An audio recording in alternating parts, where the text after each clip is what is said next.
आज सुबह मैंने ब्रश किया हमेशा की तरह और चाची को देखा, चाची भी ब्रश कर रही थी। बुआ नहा धो के कपड़े धो रही थी और करण चाचा को देखा ये छत का झाड़ू लगा रहे थे बिल्कुल साफ करके। दादाजी ऑर्डर देने के साथ साथ फ़ोन भी चला रहे थे। फिर मैंने चाची को देखा, बेचारी चाची को खांसी जुकाम हो गया था, फिर भी काम कर रही थी। बुआ भी कपड़े धो रही थी, लेकिन मेरा ब्रश हो गया था, मैंने फेस वॉश भी कर लिया था। अब मैं जा रही हूँ ऊपर, क्योंकि मुझे ऊपर जाना है और अपना स्किन केयर करना है। तो मैं टुक टुक टुक टुक टुक टुक टुक टुक सीढ़ियों से ऊपर ऐसे चलती गई और उसके बाद मैं पहुंची अपने घर की छत पे। और छत पे पहुंचने के बाद मैंने एक तरफ व्यू देखा और फिर मैं गई रूम पे नहीं, पखोले पे फ्रिज है, फ्रिज के ऊपर शीशा रखा है और उसके ऊपर मेरा मॉइस्चराइज़र भी और थोड़ी कंघियाँ भी। और ये बोर्ड देखो कितना काला पड़ गया है। स्किन केयर करने के बाद मुझे मम्मी ने कहा धनिया लेके आ, फिर मैं पहुंच गई धनिया लेने और धनिया तोड़ा। मैंने थोड़ा थोड़ा धनिया तोड़ना सही समझा, लेकिन मेरे दादाजी ने मुझे कहा सारा धनिया तोड़ दे, बंदर खाएंगे, हम थोड़ी खाएंगे। और हाँ, एक और बात, मुझे पता नहीं था कि धनिया नीचे से तोड़ते हैं, मैं ऊपर से तोड़ रही थी। खुशबू बहुत अच्छी थी। पापा को देखो क्या बिल्कुल ऐसे 2 उंगलियां दिखा रहे हैं। फिर दादा ने भी कहा कि अरे धनिया ढंग से तोड़, बहुत सारा तोड़। फिर मैंने इतना सा धनिया तोड़ा, फिर दादा कह रहे अरे और तोड़।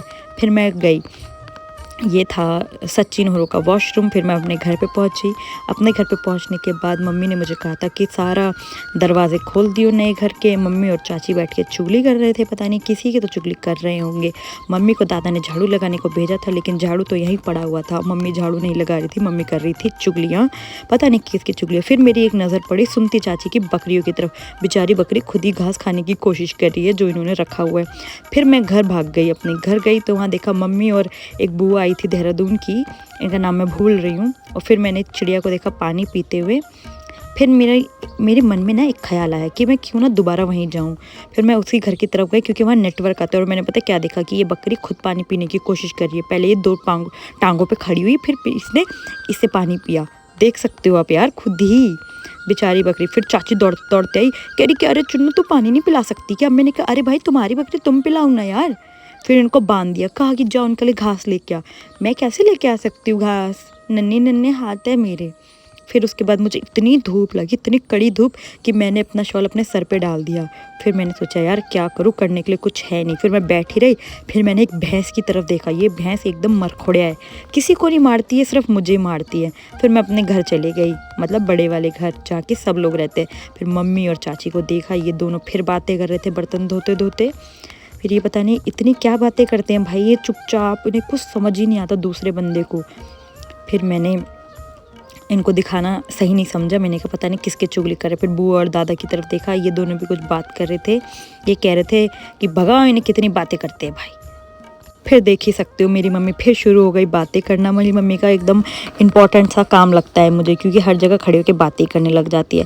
फिर मैंने जो रोटी बची थी वो मैंने चिड़िया को डाल दी, उसके टुकड़े छोटे छोटे टुकड़े करके मैंने चिड़िया को खिला दिया। ये पापा ने पत्ते पे खाना रखा था, पापा बाहर ही बैठे थे, बाहर बैठ के पता नहीं कौन सी सोच में पड़े थे। लेकिन जैसे ही पता चला कैमरा ऑन हो गया है, तो देखो कैसे शर्मा रहे हैं, शर्मा तो पता नहीं क्या ही रहे हैं, मैंने क्या देख रहे हैं।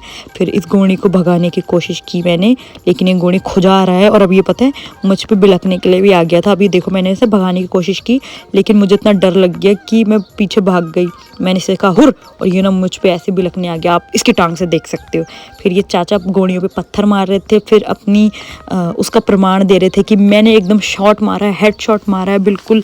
तो कह रहे मेरी मम्मी ने भी देखा कि मैंने उस गोणी को मारा है। और फिर क्या बोल सकते हैं, फिर गोणियों का आतंक पूरे गांव में फैला ही हुआ है। तो आप देख सकते हैं खुद ही, ये कुछ नहीं छोड़ रहे हैं, सारी चीज़ें खा जाएंगे।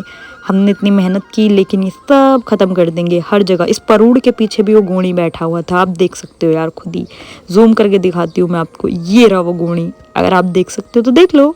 देखो इसका मुंह कितना काला है भाई। खैर उसके बाद ना मुझे और चाची और बुआ को दादा ने भेजा चक्की से हमें सामान लाना था।